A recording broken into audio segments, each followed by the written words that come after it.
Hello dear tutor and classmates, my name is Adriana Martinez Mendy-Wilson and this video corresponds to the development of the first activity in the course Materials Design for Face-to-Face Environments. In this opportunity, I'm going to be talking about the first unit called To Look Into for Designing Teaching Material.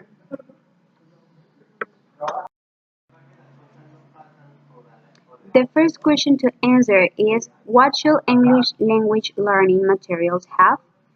After a deep review of Tomlinson's article, we can conclude that materials development is focused on the provision of the meaningful experience of language in use and of opportunities to reflect on this experience. According to this, we can state some elements that materials should have, and some of them are reflected on the image that I put on this slide. I want to analyze each of them. The first one is that materials should achieve impact in order to attract students' attention and curiosity to learning this new language. And this can be achieved through the interaction with novelty, attractive presentations, achievable challenge, variety, and appealing content.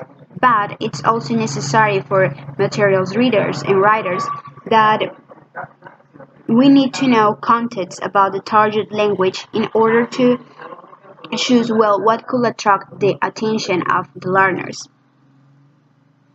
The other element that is necessary is that materials should help learners to feel at ease.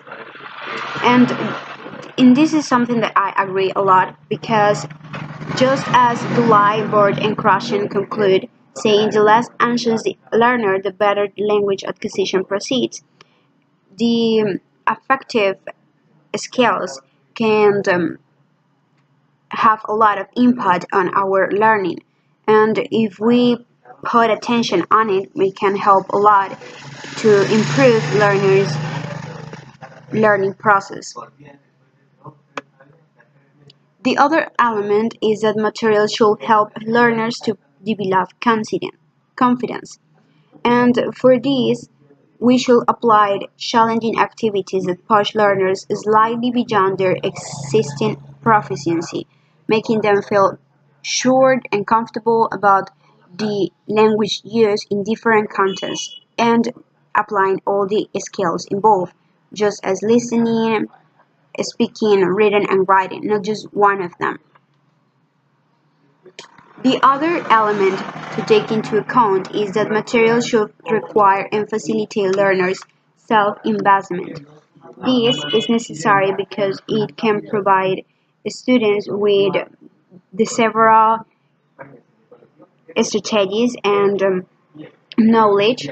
According to the researchers, it seems that learners profit most if they invest interest, effort, and attention in the learning activity. That's why materials should help them to achieve this by providing them with choices of focus and activity, or by giving them topic control.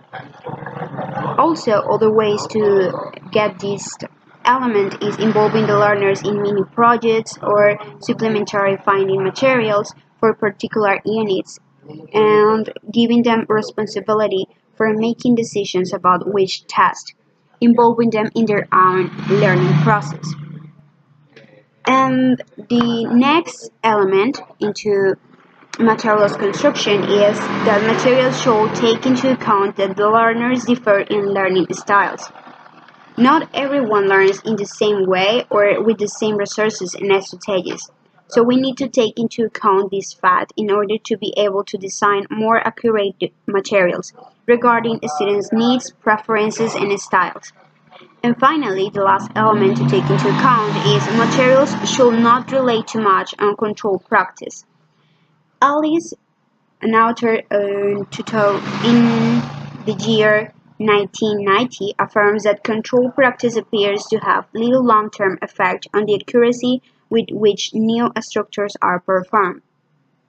This is very true, and especially reflected on grammar activities and dialogue practice. But even though controlled practice could work out sometimes, it limits the students' development in speaking skills according to real contents. So we should avoid that activities in materials of ELT have control practices.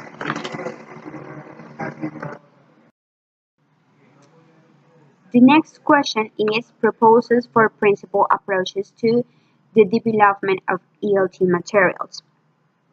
After the review made to Tomlinson's article, we also can conclude that the principal approaches on ELT materials development should be focused on what should be provided for the learners, how it should be provided, and what can be done with it to promote language learning.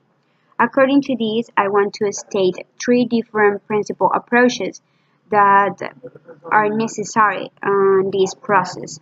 The first one is related with what is being taught should be perceived by learners as relevant and useful. Learners need to know what they're learning and why they are learning that, not just accept it because they are the students and the teacher says. They need to know what they're learning and make it their own in order to be aware of the potential and utility of the language and the skills they're getting. This can also be achieved by relating teaching points to interest and challenging classroom tasks and by presenting them in ways which could facilitate the achievement of the task outcomes desired by the learners. The other question with this point is that it could be hard to achieve, but we can achieve it by narrowing target readership and by researching what the target learners are interested in and what they really want to learn the language for. In my personal opinion, I consider that we need to know what we're learning and the reasons why we're learning that, because in this way we can feel more connected with the learning process and put more interest and motivation on it. If we don't know about it, about the reasons involved, we just feel disconnect with the process and we can put all our efforts on it. And especially for some students, that could be really helpful as a motivational element that stimulates and encourages the learning. The second point of the second principal approach that I want to state is that learners must be ready to acquire the points being taught in order to organize their learning process and remember that since certain structures are acquired not only when we want but are teach when learners are mentally prepared. Learning process is something structure that sometimes we need to follow and all the knowledge is connected and all the skills are too.